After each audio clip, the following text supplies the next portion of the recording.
Go. Good afternoon. My name is Cecilio, and today I will be discussing the financial hardships of America. Financial stress. Financial stress is a major problem as it creates a loss within hope within Americans that seek financial stability. It creates stress for Americans as it is a struggle to keep up with finances these days, as a person and even more as a family. A survey conducted by the CNBC states that 70% of Americans feel financially stressed. As COVID has ended in the previous year, it has also brought struggles within finances. This has led to the inability to be financially stable, as prices of basic necessities within groceries and clothing have all risen. Today I will discuss my stimulus connection, the distinction in social statuses within finances, the discrimination in bank loans within social stats, the federal government trying to shut down a resource for non-citizens, and lastly, a solution. Out of all the stimulus resources that were given, I found that Through the Tunnel mainly influenced my questioning in how financial hardships are differentiated. In Through the Tunnel, lesson presents a young English boy who faces more struggle in going through an underground tunnel, whereas he meets a group of boys that were of color that didn't necessarily face as much struggle, as they face these kind of struggles more often. This influenced me to question how people that are not within a race of color face struggle specifically in finances versus non-citizens and people of color. Before discussing more into the topic, I would like to discuss define what financial stability is. The Federal Reserve states that financial stability is the building of a financial system that functions in both good as well as the bad times, which should be able to absorb both good and bad economic statuses within the country. As you can tell by this chart shown, there is a small amount of people that feel financially stable, compared to the rest of the graph showing 72% of Americans feeling financially unstable. This brings into question in where the social privilege really relies in, as Americans who are not within the white racial status struggle more within finances.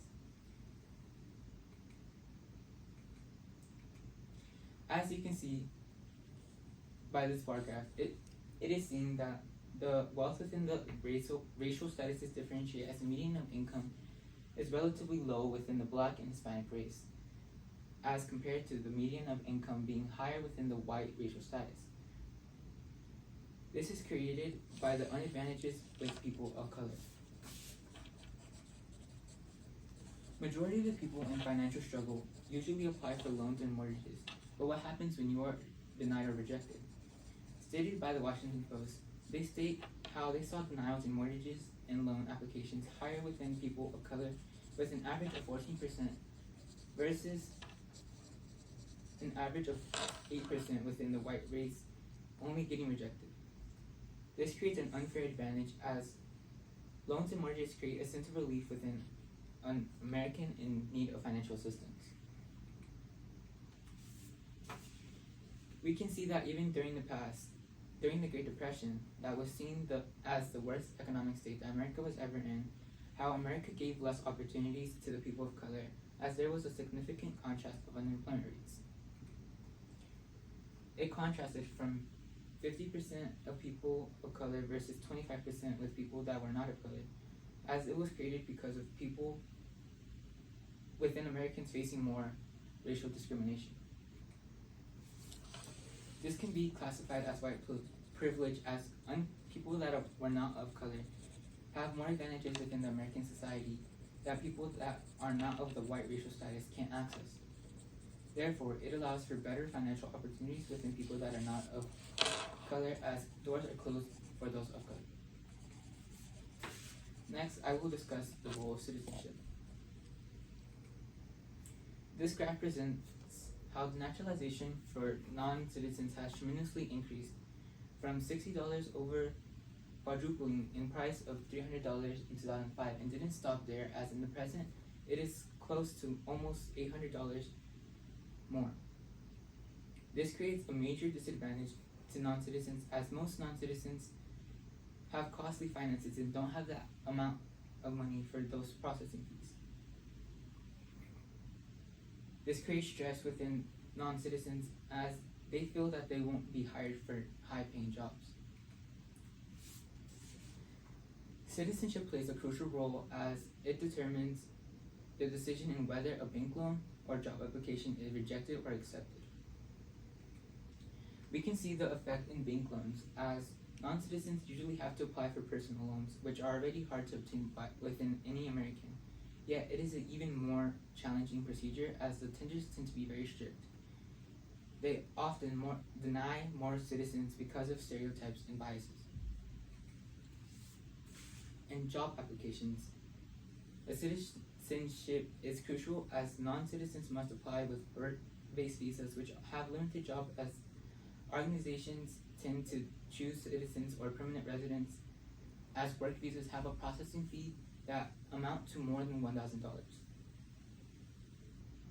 This leaves non-citizens with lower chances in being hired versus those with citizenship.